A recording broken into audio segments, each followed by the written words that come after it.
Welcome to LOA Today. Walt Thiessen and life coach Linda Armstrong here on Friday, August the 17th, 2018, 4 p.m. Eastern Time, your second and sadly last dose of happy for this Monday through Friday week. But of course, that always means that the weekend is here. We get to go out and have fun. We get to go do the things that we'd like to do on the weekend. Hopefully you have something fun planned. You do have something fun planned, right? Wait a minute. No, I don't hear you. Speak up. I don't hear it. Well, no, the audience? I mean the audience. Yeah, nobody's saying I've got something. Wait a minute, guys. If you guys want to get into that happy place, you got to have something fun planned. Come on. No, I'm teasing. I'm just giving everybody a hard time. But yeah, weekend, that's the best time, right? Because that's when it's easiest to get into alignment. That's when it's easiest to feel good. Yeah. So have you been feeling good? What you been doing this week to feel good, Linda? I'm always flipping my vibe if it goes down low. Yeah. I've been finishing up my course that's actually all about that. And, really? A high vibe living is what I'm calling it. But for this week, yeah, just looking for things to be happy about every day. Gratitude, because it keeps you in that high vibe. Mm-hmm. Yep. Well, I mentioned to you before the podcast that I discovered something with Cindy Chavez on Tuesday in the Abraham book, Money and the Law of Attraction. We actually finished the book on Wednesday. We've been doing it for a few months now. So it was right near the end of the book. And there was a little section where they were talking about their view about the difference between gratitude and appreciation. And granted, it's a fine line there. But they were arguing that appreciation is a higher vibration thing. In fact, and this is the thing that you almost skip over it because they don't say it this directly in the book. But what they were actually suggesting very strongly is that appreciation equals bliss. Ah. And I had never thought of it that way. I mean, I figured if I was in a good feeling place and expressing appreciation, I was feeling appreciation. They're saying, nope, you're not high enough there. You got to be up at the top level. That's where appreciation is. Where you're feeling it all the way down to your toes. That's appreciation. And I'm thinking, oh my God, I'm behind the curve here. I got to catch up. Because that's not the way it ever was. That's interesting because then you can actually find a separation between gratitude, because you can have gratitude but not necessarily feel blissful. Right. Exactly. In fact, often, especially for those of us, if we're in like a really bad place, gratitude is often a place to start. And you're certainly not in a high vibration at that point. You're trying to move yourself up with gratitude, but you're nowhere near there. But wow, that one really caught my attention. So I'm actually now this week, I've been working on and thinking about how can I get myself to that really blissful state when I'm expressing appreciation about stuff? And it's interesting. Well, I'm just saying it's an interesting exercise to do. I was finding early on, I wasn't even getting there. I mean, it's like, whoa, I gotta pick up my game here. I gotta really go to the higher levels. But I guess that's where the rampage of appreciation can take you there. True. Yes. Yeah. That's a good thing to do. I mean, really anything that focuses on an extended basis on feel-good stuff will take you there if you stick it out long enough. What we often do is we don't stick with it long enough. Well, I'll do my 5 minutes of appreciation. I'm done. Excuse my dogs. I don't know if you can hear them, but I guess there's somebody coming to my home. Well, maybe they're being appreciative. Maybe they're in a high vibration state. They're trying to lift the energy for us. That's right. Because they're always in appreciation, these dogs. Yeah, they are.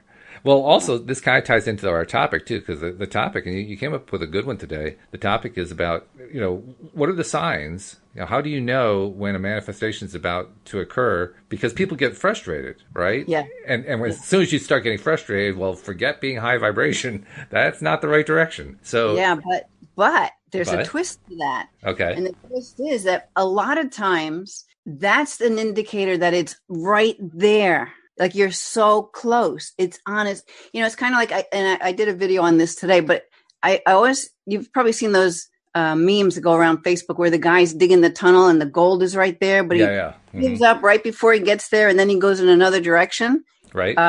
It's that kind of thing, right? So that, and a lot of times you can look back on some things, it's easier to see it when you look back on it, how you were like, oh my God, I was just about to give up. And then boom, it happened.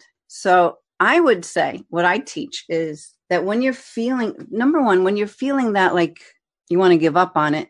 I mean, if it's not something that you feel deep in your bones that you want to manifest, if it's just something you're playing around with, it's not all that important. Well, yeah, you can go off in another direction, no problem. But if it's something you really deeply want that feels like it's a part of you and you're just not there yet, you want to keep going. But you can give up in this sense. You can just surrender it.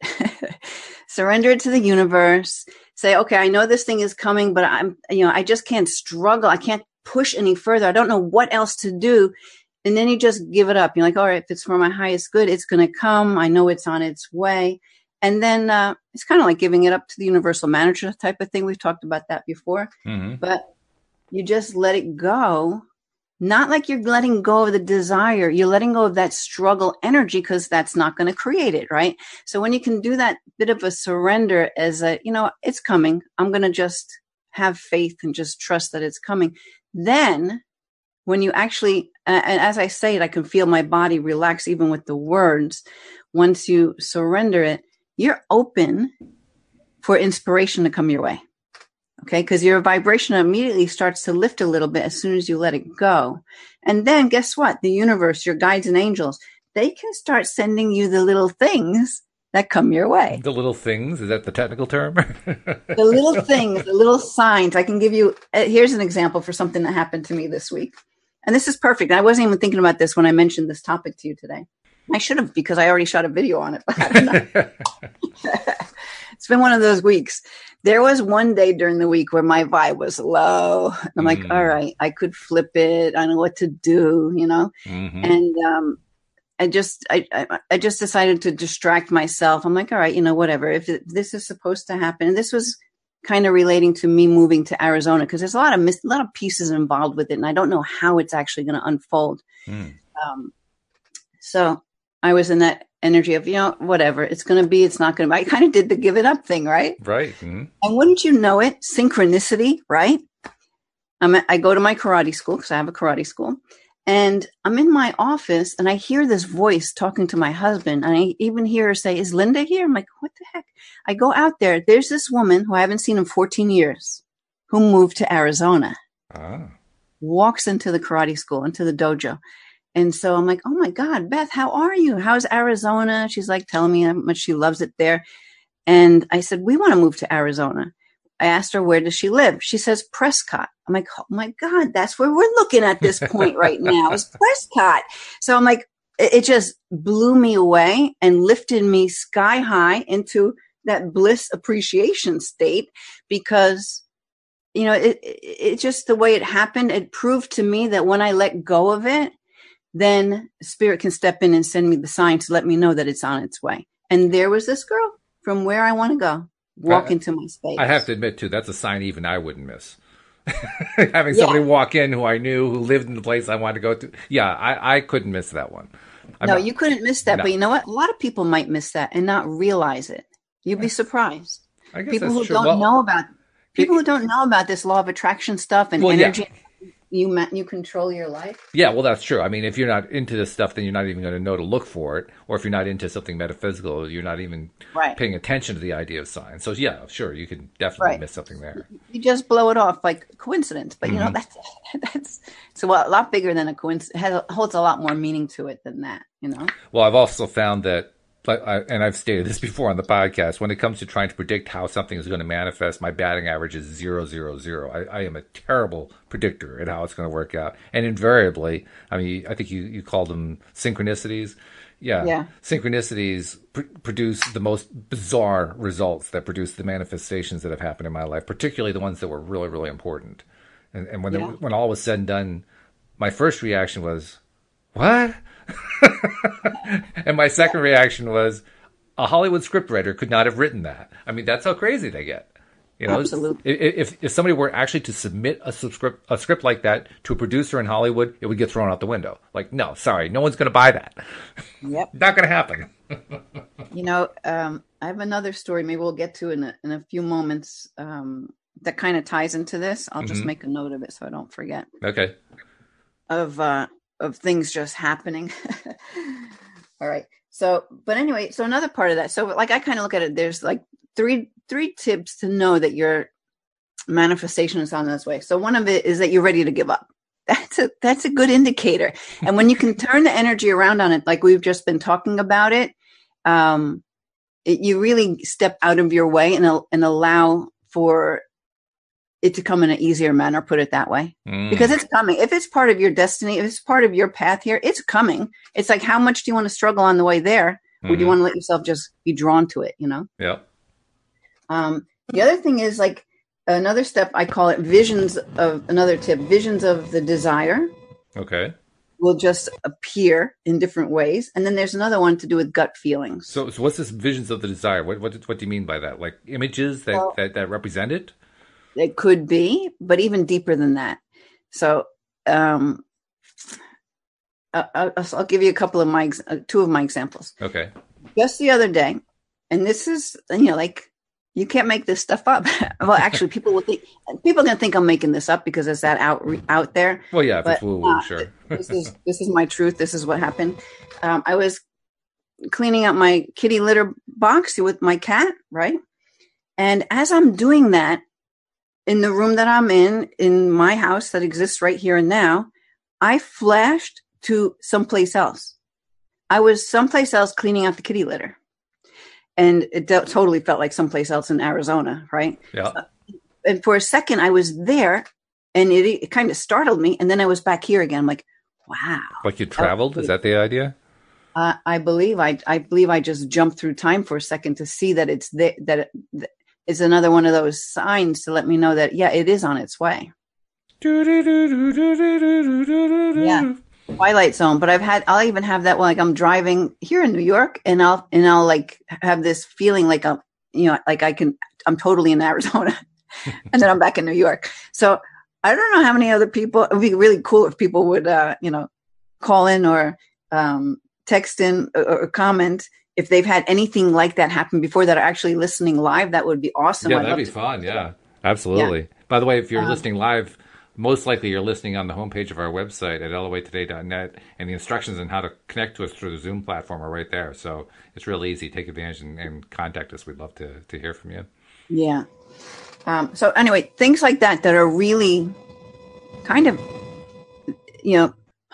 maybe when you open to working with energy as much as I do, it can happen easier, but I don't think so. It can happen. I believe it can happen to anybody, but you might just think, oh, what was that? Just a funny thought, or, but if you can sense and feel the realness of it, then you'll know the difference. I call it like it's like a dream, but in my waking reality. Like here now, I'm not sleeping, I'm not meditating, and here it is coming to me.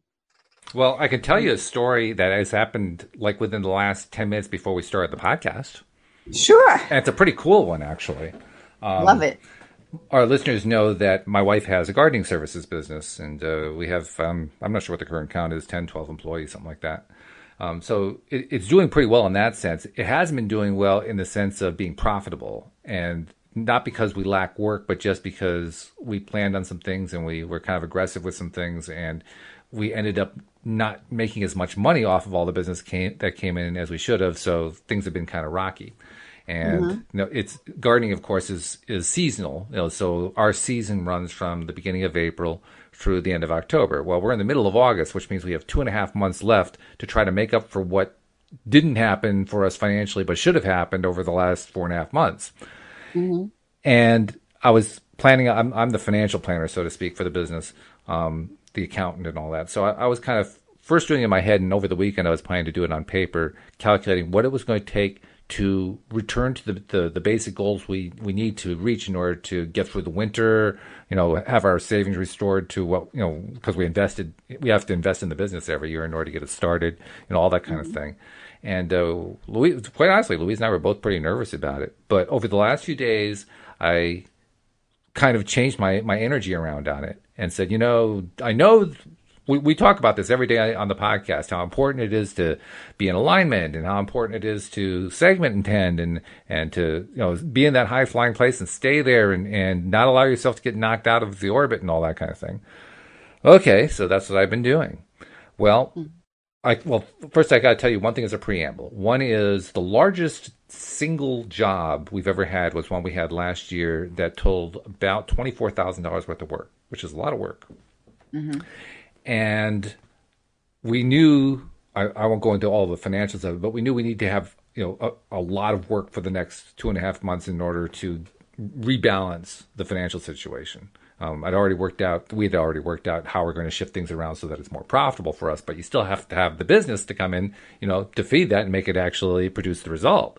Well, just 10 minutes ago, Louise tells me that she had a phone call from our sales rep saying that the sales rep had gone to a consult with a new prospect, and the prospect, now bear in mind, well, I got to tell you one other thing.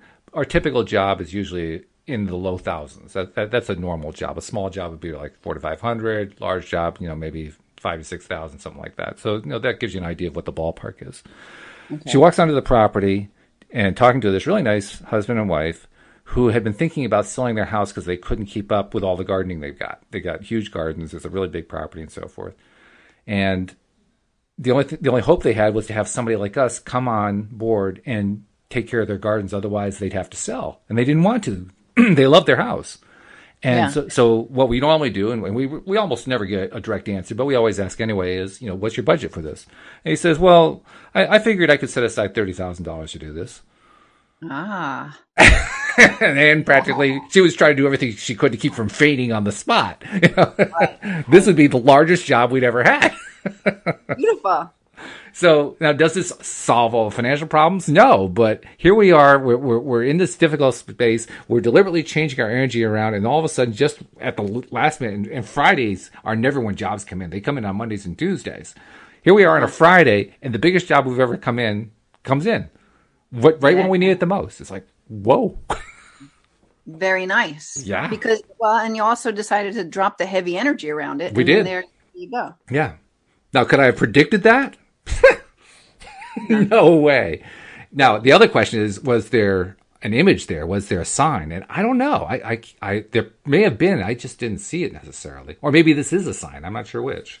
Well, it's definitely a sign to keep doing what you did by giving it up. True. Yeah. Clearly, we're on the right path.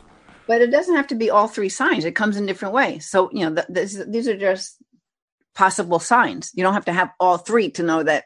These are just three that I picked out. There's probably many more, but. Well, I was just thinking, was there a sign of any kind? I mean, I don't know.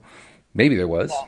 Well, how much do you pay attention? Good question.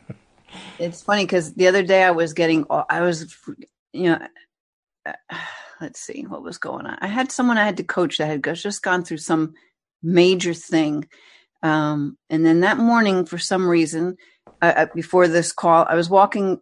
I was doing this from my house, not from my office.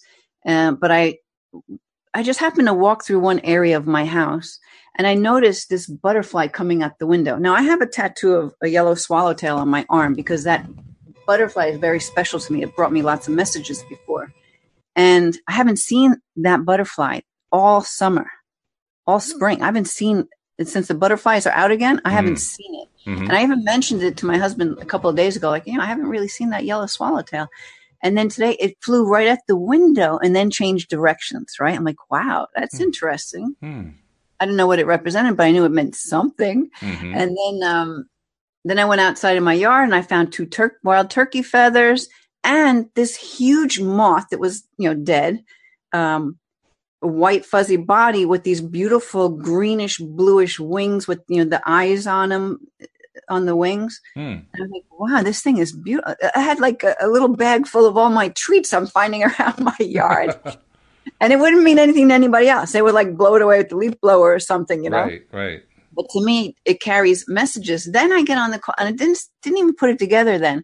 But then I'm on the call with this client. And we're talking about, because this person had some major things, really overcame some major stuff. And what helped this person was actually being able to work with receiving signs. So, and that it's real. And the ordeal that person just went through, the whole thing, it's kind of like it proved to him the power that we can all tap into. Mm-hmm. Okay. So I'm trying not to give out details because it's a client. Yeah, sure. Absolutely. Yeah. But I knew as soon as I'm talking, I'm like, oh my God, no wonder why I got like 4 or 5 signs today. I think I got such an abundance of signs today so I can share them with you to help you to hold that energy that yes. And the thing is, this person really can't doubt it anymore, because some of the things what just occurred for that person is miraculous.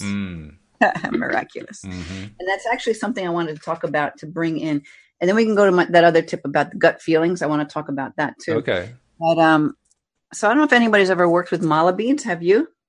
I don't know what they are. Okay, so mala, it's a string of beads that have 108 beads on it. Right. Sometimes. Yeah, Cindy mentioned that. Yes. Okay. I still don't know what they are, but she did mention that. Yes. Okay. Well, it could be anything, but it's just, and there's other configurations for the mala. I like to use 108. I think there's a 21, and there's probably the 54, which is half of the 108. But I like to use 108 beads. And the whole thing is, it just helps you to hold your intention, because for each bead, you just run your fingers through on this whole, like, picture it as a necklace full of beads. Mm-hmm. Right. Bead by bead, and you state your intention. Mm-hmm. So you're sending your intention out, and you're holding it as you go through each of these beads. And there's significance to the number 108, which I can't even begin to teach. And I've seen people say it many different ways, but it doesn't matter to me. So I don't put any importance on the number, other than I know that it's auspicious in some way. Right. Well, so the person that I was coaching was actually someone within my larger family who went through this really horrible situation. Yeah. And very kind of unreal even. And so what I had thought of doing was to work with the mala, with everybody. So we have family all over the country, right? And different time zones. But we would come, because this is the power of intention, and this is the power of focusing intention, and mala beads are a good way to do it. I made up a mantra, and everybody, no matter what their time zone in, would hook in at the very same time. And we would do them, either sometimes we do it live together, like on a Zoom call, something like this, or just on our own over the phone. But we would all meet at the same time, and we would all go through the 108 statements that we were wanting to manifest for this particular person. And he himself also did that. So I wish I can give details, but I can't. I know. Yeah. This thing that was, put it this way, what we said came true. Exactly what we said on the intention came true against all odds. And so the thing that came true, I know you can't talk about it in specifics, but from a general perspective, how unlikely was it? How surprising is it for this thing to happen? Extremely unlikely. Extremely extreme. The odds against this happening are there. You can't even find them. It's like, having it resolve even more unlikely. So this is like one of those lifetime kind of events. This is miracle. Yeah. This is miracle. So I know it, that it was the intention that everybody held, that this is the way it's going to be. Forget what we see, what the reality is. This is what it's going to be. Which is what you have to do, for sure. Yeah, we put that out there, and it came true. Wow. So during this whole time, though, I did work with that person to talk, to have him find his own, or see if he can tap into his own signs, and, to connect with spirit, and that he had this on his side and all that. So, it proved itself. And then here it is. That's who I was going to be coaching that day. And I had all those signs. So it was just like really spirit saying, yeah, baby, these signs, they work. Pay attention, We'll get your attention. Well, I know for sure, just from my own experience, that if you're asking for something and the universe is trying to deliver it, it will often deliver it in multiple ways.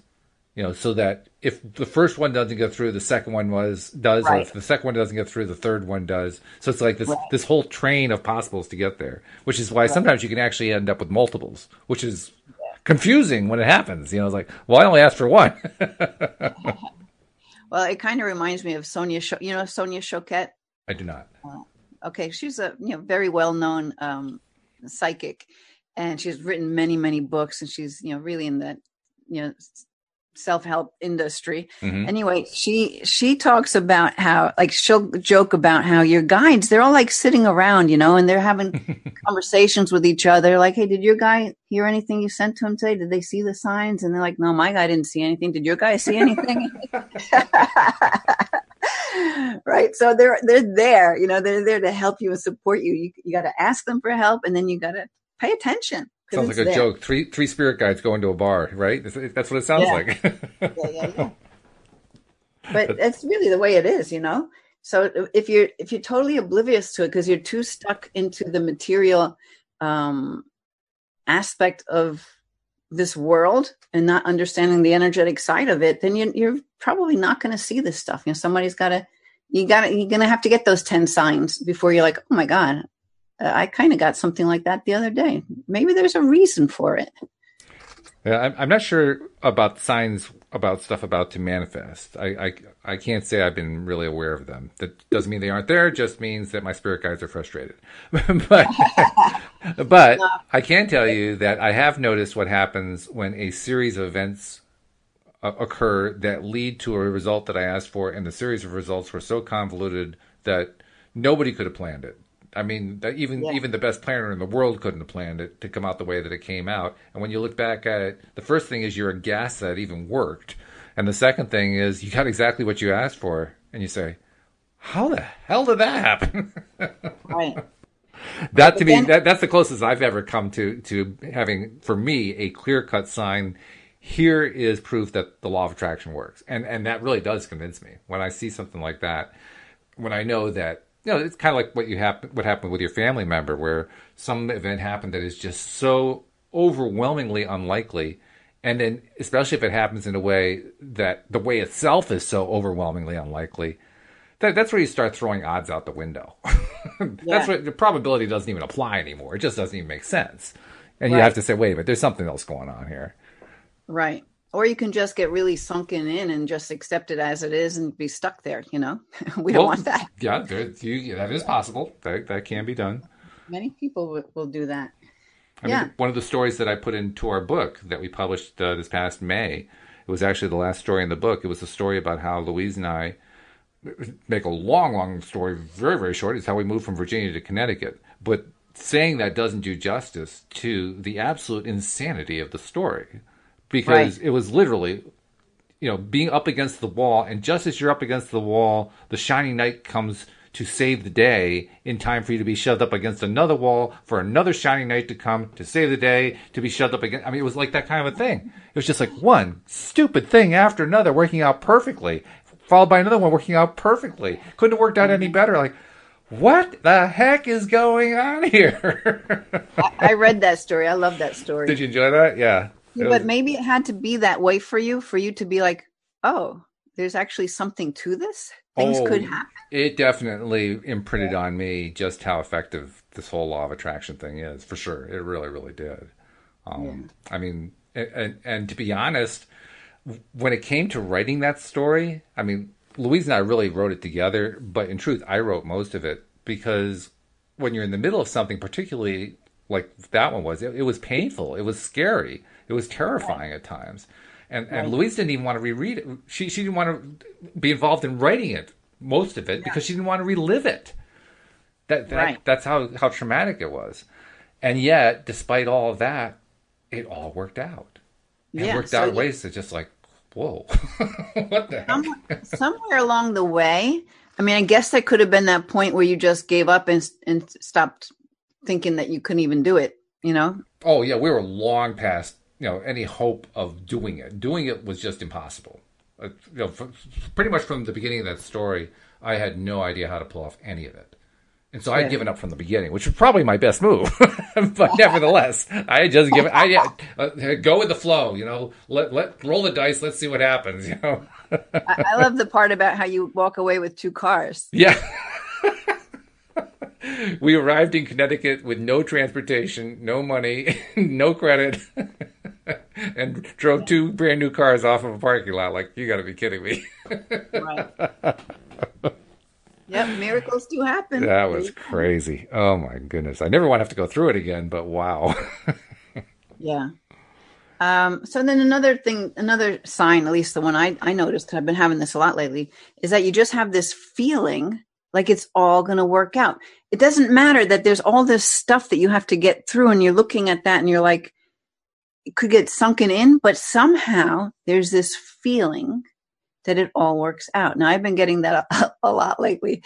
I still have no idea how I'm getting to where I'm going, but I'm pretty good at surrendering and allowing myself to be led and let that inspiration come in. So I actually do take right actions along the way. Well, you know what I think happens? I think over time, as more and more stuff and more events and more thoughts even manifest in ways that we didn't expect, but it's pretty clear that they manifested through whatever it is we were asking for. As more and more of that happens, I think it has kind of a cumulative effect on our nervous systems. And that cumulative effect, it's like piling on one good thing after another. So your belief increases, your confidence in the belief increases. Your sense that this stuff really is going to happen increases. And when that increases, I think you open up to the possibilities. Yeah. You become more aware of them over time. I mean, I suspect that over time, I'm probably going to start developing the same kinds of sensitivities you have. You and Wendy, and many of the co-hosts that I have to work with. You all guys have really good sensitivities to signs, to energies, to messages, all that kind of thing. And I think it's just because you've been doing it so long, you're attuned to it. It's like a learned behavior that has produced a whole bunch of positive results that pile up and pile up and pile up. And over time, if all you see are blue balls all over the place because you grew up in a nursery room that had all blue balls, you believe the world is full of blue balls because that's what you know. Yeah. But you know what? Even more than that, like you totally can do all of this. You just don't know it yet. That's what everybody's been telling me. Yeah.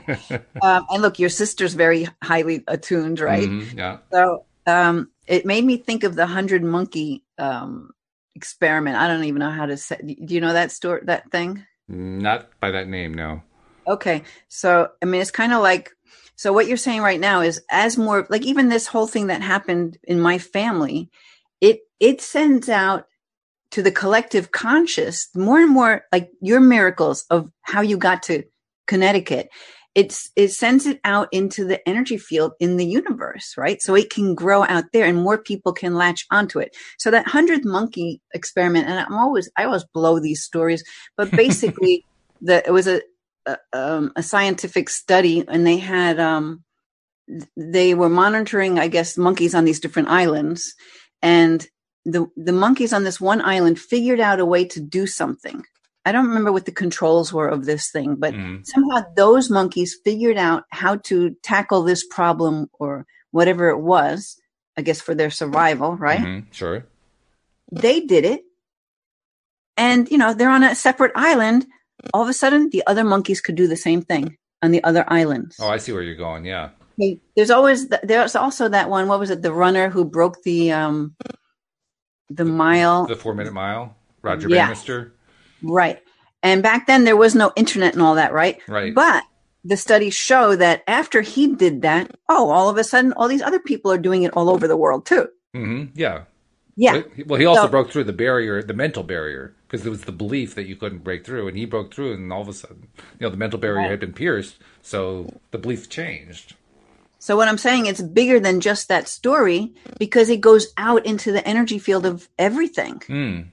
But because why did those other people suddenly be able to do it? It wasn't that they heard he did it. Well, some of them probably did. It was pretty famous, but I see your point. I think your point is actually stronger with the monkeys because, how did the monkeys on the one island find out what the monkeys on the other island were even doing, let alone, doing the same thing? Yeah. I don't know. I'd have to find an article on why it ties in with this 4-minute mile thing, but it was the same kind of a concept. Mm-hmm. So like as I shared these miracles, and I also did another video today on the mala and the power of it. So maybe some other people, like that energy is out there now. Like I know in my world, I proved a miracle by using that tool. Mm-hmm. So now more people can grasp it, whether they watch my video or not. The energy is out there. I think there's actually a lot of truth to that. And in fact, I think science is zeroing in on that to some degree.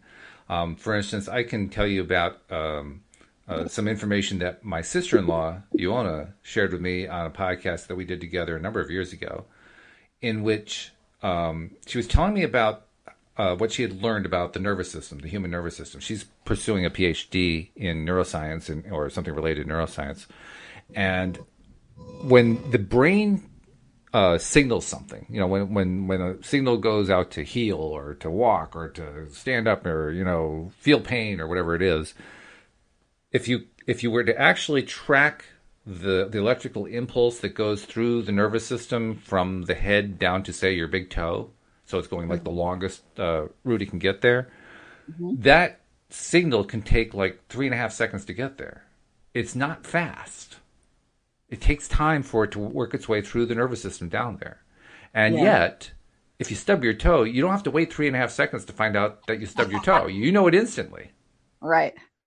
So if it takes 3.5 seconds for electrical impulse to work from your brain down to the toe, how do you receive the instant impulse? Right. Yeah, that's interesting, huh? Right?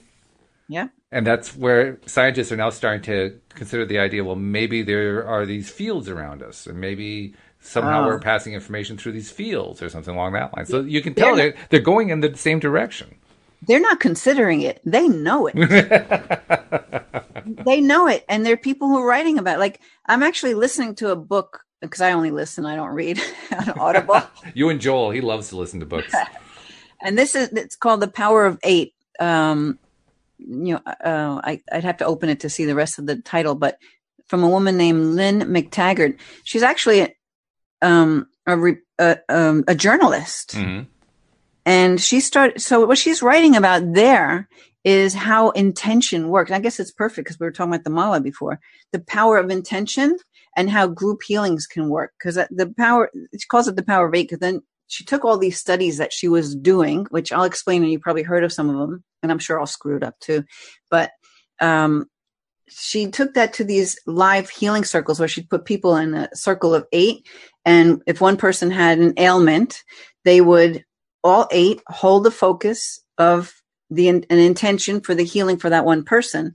And these people were having miraculous healings. Okay, that was only from a group of 8. But that kind of came out of studies she had done. And you probably heard of some of these before. And a lot of Tibetan, I think there's Tibetan monks who've done studies on this too, where they would take an intention and they would have many people come together. And maybe that intention was for something that's for the crime rate to go down in such and such a place in some other country somewhere. Mm-hmm. And then it would drop. So she worked with scientists to monitor and to set up these studies, and they would have different ways of setting up the study so that they have control groups to know that there's no doubt that this is what's occurring because of this going on here right now, like the way scientists like to do things. So it's an interesting book in that. I myself don't need to know the science. I just feel it, right? But some people need to know. Some people really need to know that science for it to make sense, so they can allow themselves to step into the ability that they have to tap into this overall larger field, like you were just talking about. Well, I think for somebody, I'm probably one of those people, and I think it makes it easier to kind of digest it, because you have like if you have the scientifically controlled experiment and it produces the desired result, you say, "Oh, that's pretty cool," because that was under scientific conditions. Now it's like having credentials. It lends credibility, right? Yeah. It's funny because I think about my husband's into all the stuff I'm into as well. Only he likes the science behind it. Like he loves to know it, and he can retain it. And he could tell you everything this woman probably said in this book very easily. I just can't do that because I just don't hold information that way. But yeah, so it's different for everybody else. But it's kind of nice. For me, I like the fact that there's science out there, so that those people who can't let themselves believe will allow themselves, once they see that there's actually some scientific data that shows the probability of how it happens. Yeah. Yeah. I mean, probability for me was a big thing for a long, long time. Just to give you an idea, I'm a poker player. I like playing online poker. Used to play for money, but the U.S. shut that down a couple years ago. But I used to like it because I would win. And the funny thing about poker, and you don't have to know much about poker to know this bit I'm about to tell you. Everyone knows that the highest hand in poker is a royal flush. That's where you have ace, king, queen, jack, 10, all the same suit. And it's really, really rare. I mean, depending on what brand of poker you're playing, there are different kinds of poker, of course. It can be like, hundreds of thousands to one. It could be millions to one, depending on what kind of poker you're playing. Well, I'm a casual player. I don't play a lot. I don't play for big money or anything like that. These days, I just play for play money. But I've probably played, I'm going to guess, maybe 100,000 hands in my career, if you can call it that. Mm-hmm. I've had, out of those 100,000 hands, 7 royal flushes. Wow. Now, I'm sorry, there's no way to explain that using, probability. That's just ridiculous. Yeah. For most people, the odds of getting 1 out of that many hands is still pushing it a little bit. I got 7 of them. I've had 4 aces, which is also a very high odds thing. I don't know how many times. 10, 15 times. 4 kings. God, I get that all the time. It's crazy how often I get that one. I mean... Well, you know what? That just speaks to the energy. Exactly. Like you have... Yeah. At some point, you have to say, wait a minute. No, probability. There's no random going on here. The number of results are so ridiculous that there's got to be something more than probability here. Yeah. Yeah, that's really cool. It is. It's weird. And it's not like I mean, I have tried deliberate intention. In fact, I also have a story in the book about how I won a poker tournament using deliberate intention. But I've also had times where I've tried to use deliberate intention and gotten absolutely terrible results. So I can't say I have the whole thing down pat. Not by any stretch of the imagination. And yet, overall, my results have been very, very good. Now, am I a really, really good poker player? I mean, I wouldn't want to go on the tour. I'd get killed. I know that for sure. But against your average player, yeah, usually I'm pretty good at it. And yet, I have been in games where, like, typically I like to play tournaments because they have a definite end. They don't go on forever like an endless table game does. Depending on what the tournament is, it'll last like an hour, 2 hours, maybe 4 hours, depending on the format. And so you know how long you're going to be there, right? And I like that. That's fun. And I can even play 2 or 3 of them at a time. Well, the nice thing about playing in a tournament is they all tend to have the same kinds of patterns that always go on. So typically you're at a table and you've been playing for a while and there's one person who's got the large stack, the large stack of chips. Everybody else has a lot less. That's a very common occurrence. Interestingly enough, and this won't surprise you at all, that person obviously is having a lot of fun. They're winning a lot of pots, right? That's great. That's what you want to do in poker. So they're on a pretty good high. That person can go in what they call all in against somebody who has a much smaller stack, which means they're only putting up a portion of their own stack, just enough to match whatever the other guy has. And because he's in such a good place, I mean, if you looked at the odds of the two of them going all in and just playing whatever the cards were, maybe it's like anywhere between 3 to 1 in his favor and 1 to 4 against, or it's going to be somewhere in that range. Inevitably, like 9 times out of 10, he'll win. Yeah. And he'll win with ridiculous cards. The guy who went in against, who was having a bad day, will finally get 2 aces, like the best hand you can have. And he'll beat the 2 aces with the worst hand you could have. Yeah. Because it'll be just the perfect card combination that'll hit the table. The worst hand in Texas Hold'em is a 7-2 offsuit. That's the worst possible hand. The best is 2 aces. And literally, you could have one guy who has 2 aces going in against the guy who has the big stack and the 7-2. They both go all in, and the guy with the big stack lands a 7-7-2 on the table and gets a full house. I mean, that's the kind of thing that happens. And it happens regularly, to the point where people complain, the game is fixed. Well, they're right. They just don't understand which way it's fixed. They think it's the house that's got it fixed. It's not the house. No, and it kind of because it's there. You go, proven energy again. Right? Exactly. It's like people say it takes money to make money. Yeah, right. Only because you're holding the vibration of having it. Yep. If you have it, if you have like as much as you want of it, and more, like the guy with all the whole stack, there's no resistance to having it. So you can have more and more and more and more very easily. Hey, you asked for somebody to come and share a story. We have somebody who's called in. And I'm wondering if maybe they have a story of their own to share. Let's see what's going on here. We're going to unmute this person. Sure. And I see a name of Omer. So, Omer, are you there? Can you hear us? Maybe not. Maybe the mic isn't working. Not sure what it is. So when they call in, is it through Zoom or something else? Yeah, they're on the Zoom platform. That's how I can see them. They're on the list. Okay, because on the bottom left, where the microphone is, maybe they can click on that and see if they're muted or. Well, that's just it. It's quite possible with the Zoom platform. You have to authorize the use of the mic too, and that's often a problem. So maybe this person. Oh, I know this guy. This is an Omer who I know. Let me see if I can get his mic working for him. Oh, okay. You know who he is. Yeah, I do. That is great. Yeah, that is one problem with the Zoom platform. If you're not used to it, and if for anybody who wants to call in at some point, if you find that we connect you and you can't really talk and have us hear you, check your settings, because under your settings there's a thing that says, yes, I authorize the platform to use my microphone, because they need to have that permission before your microphone will actually work online. And that's usually what the biggest problem is right there. Omer is in Israel. I don't know if that plays to it too. Shouldn't make any difference. Can you try and speak again? Yeah, we're not getting him. Okay. Oh, bummer. Too bad. Yeah, that'd be great. That'd be great to talk to him. Because when you click on that microphone in the bottom left, you'll see a pull down, and you can tell it which microphone to use. Mm-hmm. So the other thing you might try, Omer, is you might try leaving the Zoom podcast, quitting Zoom entirely on your phone or your device, whatever you're using, and then restarting it, and it'll walk you through again the process of, yes, approving my microphone. You may be able to connect it again. So you might give that a try. And actually, if you're on your laptop, if you're on the computer, not on your phone, you could probably just type into the chat. Yeah, that's a good idea. If you're right on the Zoom platform, you should be able to see the chat room. So yeah, just type a message and we can relay stuff that way. I'm going to mute the microphone just so we can cut that noise out. But yeah, that's a shame. It would have been great to talk to him. Yeah. Yeah, that was cool. But it's somebody you know. That's even better. That's great. Yeah, and I haven't. He used to live in Tenafly, New Jersey, which is where my karate school is, and I used to teach his son karate. And I actually did I coached him for a little while too, and did some healing work with him. Oh, nice. I haven't spoken with Omer in so long. It would have been so awesome. Yeah. Well, hopefully we can get the issues straightened out so he can call in and we can talk to him sometime. That'd be really cool. Yeah. Okay.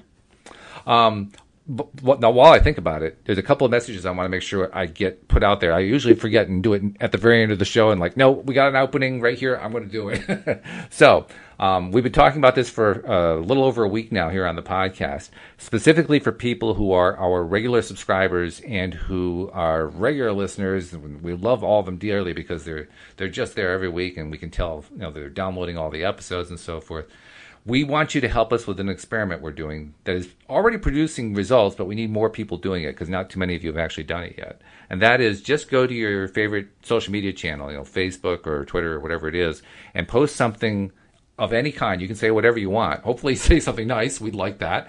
But say something about the show and just say loatoday.net in there. Just include loatoday.net. Because if you do that, it actually produces a number of interesting results on the internet, kind of like what you were talking about, Linda, when you say that the 100 monkeys, one group of monkeys found something and it put it out there and the others picked it up. It's kind of the way it works in terms of social media too. That you put something like that and it resonates elsewhere too. We're seeing it in terms of an increase in the numbers. We started this experiment a week ago Tuesday, and since then I don't have exact numbers, but I know overall our listener plays are up about 40 to 50%. And the number of unique listeners is up around 10 to 15%. So it's definitely having an impact. And we're just hoping to increase that just by having more and more people do it. So if you're an existing subscriber and you haven't done it yet, please do it. Not just for us, but for all the people out there who don't know about the show yet. Because look how much value you get out of it. Imagine what other people would get out of it. And there are a lot of people who need to have that positive, uplifting experience every day because we all need to get to that high vibration place. And LOA Today is perfect for that. So do them a favor. The other message I want to put out, and this is the one we put out for a long time now. If you are new to the show and have not yet become a subscriber, we want to invite you to become a subscriber as well. And again, it's really easy to do.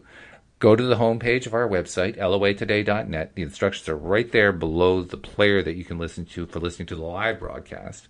And it's also below where you learn the instructions about how to hook into the Zoom platform. But it takes about a minute. It's really quick. It's free. And once you do it, you get all of the episodes automatically sent right to your smartphone or tablet or whatever you're using so that you can play them whenever you want to. And for those who are perhaps a little tech challenged and don't really use a web browser very much, so not sure how to get to the website, easy for you too. If you have an iPhone, just go through the apps on your iPhone and you'll see one called Podcast or Podcast Manager. And if you click on that, you'll see a little magnifying glass for searching, and you do a search on LOA Today, and boom, will pop right up there. Little subscribe button, and now you're subscribed. If you have an Android phone, not quite as simple because there's not a built-in podcast app like there is on an iPhone in most cases, but you can find one really easily just by going to the Play Store, like you find anything else you want to install, right? And you do a search on a podcast app. You find a whole bunch of them. Some are free, some have a fee. Use whichever one you want, and then once you've got it installed, then within that app, do the search for LOA Today, and you'll find us. It'll pop right up. You can click the subscribe button, and now you're getting all of our episodes coming right to your smartphone. But either way you do it, please do take the time to subscribe, because I can promise you our listeners are loyal, and they're loyal because they're loving the podcast. They're loving the information, and they're loving that daily dose of happy, because I think that's really what it is more than anything else. They're liking the fact that there's this really nice, positive, good-feeling entertainment out there. There aren't a whole lot of them out there, right, Linda? I mean, when you look at the movies and the TV shows and the radio shows and the various forms of entertainment, I mean, so many of them are into the negative stuff. News, all the political stuff. Oh, my God, there's so much negativity. Having something positive is really an important antidote, really, I think. And I think also, because everyone that you're speaking to on your shows, we're talking about real life experience. So in most cases, right? So it really goes to let people know that, this is possible. It's happening. If it happens for one person, it can happen for another one. Well, not only can, it does. I mean, actually, the hardest thing, I believe this is the hardest thing to learn about the law of attraction, which is it's always operating. Everything that comes into our lives was manifested. I sometimes still boggle at that. But the simple fact is everything that is in my life, I attracted.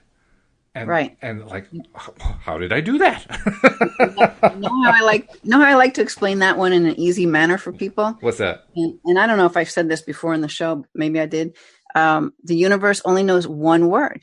Yes. Yes. Yeah, right. So if you're saying, oh, this is never going to happen, I'm not smart enough, I'm not good enough, then the universe will show you, yes, you're not smart enough, you're not good enough, right? But you change that story into like, wow, this is really on its way. This is happening for me now. I am a successful blah, blah, blah, blah. Universe says, yes, you are. This is happening. This is, blah, blah, blah, blah. You know what I mean? Mm-hmm. It's like, it's just the boomerang, right? Whatever you put out, you're going to get back. And so through your show, I think people can learn more and more ways of how to actually realize what they're putting out.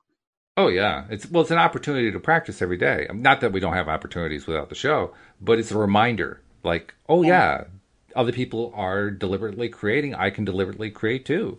And I can be practicing getting myself into that good feeling place all the time. I don't have to wait for a podcast to tell me to do it, but it certainly is a nice reminder, because I hear other people doing it. So, oh, yeah, I think I'll do it too. All right. And for those who aren't sure, I mean, a lot of people who come to this show probably already have a pretty good understanding of it. But, anyone who's like really brand new to it, you just have to look back at past experience that you're not attached to now. So you're looking at it with fresh eyes, and you can see the pattern or what you must have been. Think about what was I thinking back then? What was going on? And you can see how you got exactly what you were putting out there. Yeah. It's a little bit disturbing the first few times, because you wonder, like, well, did I imagine that? Maybe I'm just making something that isn't really there.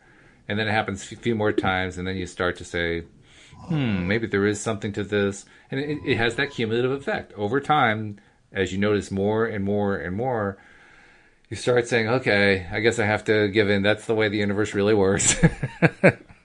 As much as I might have resisted it before, there's just too much evidence piling up to tell me, yeah, I guess it really is the way it works. On the other hand, how good that is to know. Now at least I know how it works. Now I know, hey, they gave me the rule book. I always used to complain about that, Linda. Nobody gave me a rule book on how life worked. They gave me a rule book. You know what? I'm just typing a little note to Omer because he texted in that he has to leave because it's really Ah, late in Israel. yeah, I can imagine. Well, thank you, Omer, for even trying to connect at this hour because you're right. It is going to be pretty late at that location. So we're just grateful that you did it all. There we go. Oh, we got a text there. Okay. Yeah, yeah, he's just saying. So Yeah. yeah, Omer, it's Oh, so nice. great to hear from you today. I'm so happy. Yeah. Yeah. Yeah. Oh, it's fun to see the message. That's great. Yeah. Thank you for contacting us. Yeah. Yep. He's saying goodbye. Bye bye. Yeah. Fantastic. Well, I'm sorry we couldn't talk to him, but at least you got a chance to do the chat. And I'm glad you got the chat working. That was good. Right. Yeah. Yeah. Perfect. Yeah.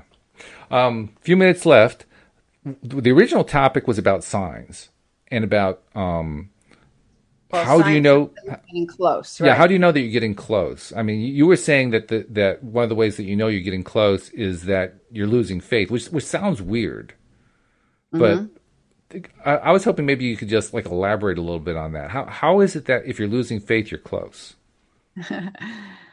Um, how is it that it's that way? I'm not sure I can actually tell you, but so maybe if you look back at some things that you might have thought you were going to give up on, and actually, you know what? Like I can think of some people, someone I know who was out of work for so long, and just you feel like maybe you want to give up on it, but when it's feeling like at its worst thing, all of a sudden a job comes in, and not only one job, three jobs. Like, you ever heard stories about like that before? Oh yeah, I've had that happen to myself. Yeah. So it's like, and probably prior to getting that call or that opportunity, you were really feeling like, oh my God, forget it. It's just not happening. I'm done with this. So you kind of surrender it, you know? Mm-hmm. Well, I've seen that happen enough times with different people or even with myself, where I feel like now when I'm feeling that kind of energy, I'm like, all right, I know it's right around the corner. I'm not giving up. I've got this power to create this thing. And you know what? I'm going to let spirit join with me because I've been trying to do it too much on my own. And that's why I was getting heavy on it. So you lighten up as soon as you let go a little bit.